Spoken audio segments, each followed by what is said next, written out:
Hmm. Bayangkan saudara, dia dibayar 530 juta. Makanya dia cuap-cuap, makanya dia berani ngomong ini, ngomong itu. Ternyata seperti video yang sudah kita lihat saudaraku, dulu beliau hidup ya di, mohon maaf ya, di kontrakan, kemudian kebanjiran, datanglah ya duit yang ratusan juta itu, akhirnya gelap mata saudaraku, melakukan sesuatu di luar norma hukum, di luar norma sosial. Kita lanjutkan. Wow. Sebagian dari bukti-bukti tersebut kami temukan juga sejumlah uang dalam bentuk rupiah dengan nilai ratusan juta rupiah. Wow, ratusan juta saudara. Kita lihat dari awal ya saudara.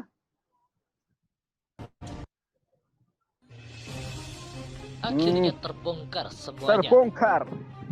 Bikin konten hina Nabi Muhammad, MKC dibayar 535 juta. Duitnya koyo opo res, akeh mono res. Ya Allah. Sebagian dari bukti-bukti tersebut kami temukan juga sejumlah uang dalam bentuk rupiah dengan nilai ratusan juta rupiah. Duit.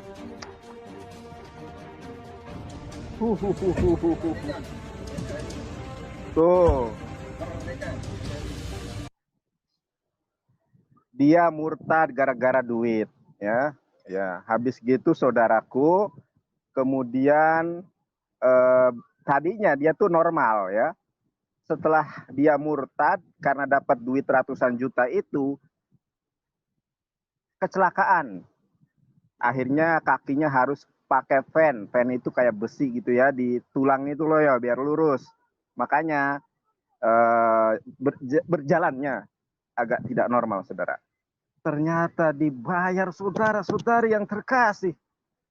Aku dibayar opo yo, durung ono sing kayak aku 100 juta juga ada. Dan memang kami itu bergerak tidak ada yang membayar, tidak ada yang mendanai, murni karena girah Islam. Ini berani menghujat 500 juta coy, kayak apa duit 500 juta? Orang pegang duit ya 30 juta aja belum pernah, lihat duit 20 juta tuh kayak gimana juga belum pernah. Ini ratusan juta coy, makanya kenapa berani banget. Kita saksikan, fakta ini harus di-share, harus dipirakan saudara.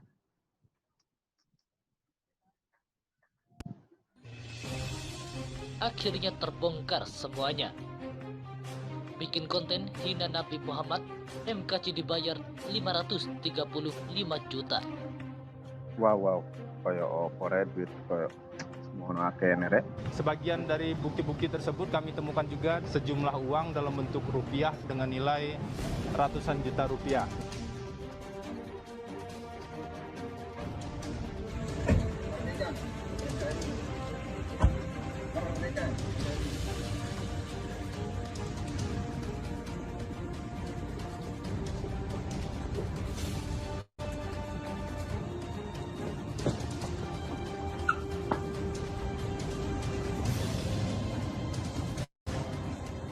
Ini adalah perilaku yang murni dilakukan oleh tersangka MK. Saat ini seperti itu. Polri fokus menyelesaikan perkara ini terhadap hal-hal yang dilakukan oleh. Akhirnya Aduh, MKC, ternyata duit, UUD, ujung-ujungnya duit rere. Duit semono akene teko endi iki yo. 535 juta ya opo ya. Semono akene rek. Wah. Aduh, duit. Emang karena duit orang itu akhirnya kalap ya. Gak kuat dengan hidup ya, ditarap di garis kemiskinan, akhirnya menjual akidah. Dan ada kabar burung juga ya, dapat dari siapa saya, bahwa yang bersangkutan ini aslinya Kristen. Kemudian sekarang dia pura-pura gila. pura-pura gila karena dia tahu kalau orang gila nggak bisa dipidanakan gitu kan. Tetapi kita percayakan kepada para penegak hukum yang dalam hal ini saya paham betul. Saya percaya betul dengan profesionalisme dari para penegak hukum kita. Meskipun M. Kucluk akhirnya pura-pura atau ngaku-ngaku gila ya. M. Kucluk ini kan mana mungkin orang gila bikin YouTube guys. Kemudian ada AdSense-nya lagi. Nggak mungkin guys. Wow. Donasi. Itu belum donatur dari ini ya. Wah. Ya Allah. Kita saksikan lagi. Terbongkar semuanya. Bikin konten hina Nabi Muhammad, MKC dibayar 535 juta. Aduh, duit semono Sebagian akeh dari teko bukti-bukti ndire. tersebut kami temukan juga sejumlah uang dalam bentuk rupiah dengan nilai ratusan juta rupiah. Ya Allah. Benar kata Nabi ya, bahwa kefakiran itu mendekati kekafiran. Ya Allah, agisna ya Allah, berikanlah saya kekayaan tanpa harus menjual agama ini. Ya Allah, curahkanlah rezeki bagi teman-teman semua, bagi kita semua, rezeki yang halal, halalan thayyiban, bukan dengan menjual akidah. Makanya saudara jangan heran, ya. Jangan heran kalau ada orang yang tiba-tiba, pokoknya kemurtadan itu dua hal saja faktornya. Faktor perut, ya, atau di bawah perut. Dua itu saja. Nggak ada faktor kecerdasan itu, nggak ada. Orang yang murtad dari Islam, sekali lagi saudara, faktornya adalah perut dan di bawah perut. Ya. Saya nggak ngerti. Jujur ya rek, aku nggak tahu. Apa jeneng iku nyekel duit gitu loh ya. Semono akene.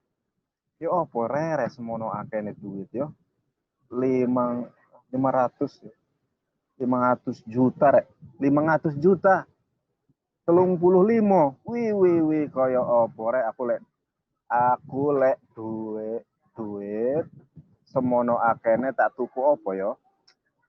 Tak tuku mobil apa yo? Wah, keren.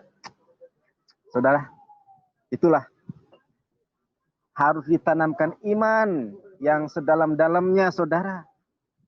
Kalau tidak punya iman, itu dia menjual akidah. Paling tidak, kalaupun dia memang bukan muslim, nanti kan diungkap fakta dan identitasnya, aslinya dia agamanya apa, pasti diungkap. Nah, makanya Allah itu apa ya? Bisa membongkar kedok M. Kucluk ini. Ya Allah. Saya kadang sedih, saudara. Kenapa ada orang yang kemudian menjual ya, akal sehatnya, menjual keimanannya dengan duniawi. Makanya saudara jangan heran kalau ada yang ngaku murtad pakai peci, itu punya daya jual tinggi. Mengaku kiai, ngaku ustadz. Kemudian ada juga ya ustadz munafikun yang kemudian masuk ke channel Yusuf Manubulu. Saya nggak ngerti dengan ustadz munafikun ya. Kenapa dia nggak melihat konten-konten Yusuf Manubulu ini? Malah masuk. Ini bukan ustadz ini, ustadz munafikun. Cari duit, cari panggung, saudara. Ya Allah, ya Robbi, ngelus dadaku iki opo rek. Kita saksikan lagi. Benar-benar ini adalah Allah singkapkan, Allah ungkap fakta yang sesungguhnya, saudara-saudari yang terkasih. Akhirnya terbongkar semuanya. Bikin konten hina Nabi Muhammad, MKC dibayar 535 juta. Wih, 535 juta.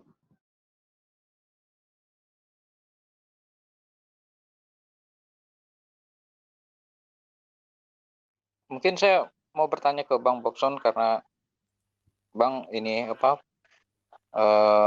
orang hukum ya. Siap. Tadi Abang udah bilang kalau kalau kita lihat kontennya memang udah memenuhi unsur-unsur pidana ya Bang ya? Atau ya sebenarnya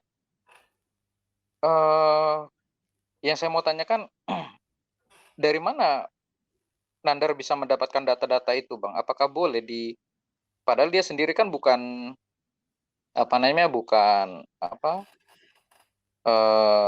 yang terlibat di dalam kasus ini gitu loh. Apakah boleh polisi atau pengacara atau jaksa membocorkan hal-hal seperti ini ya? Kemudian sebenarnya siapa yang difitnah Nandar ini seperti itu kalau menurut kontennya?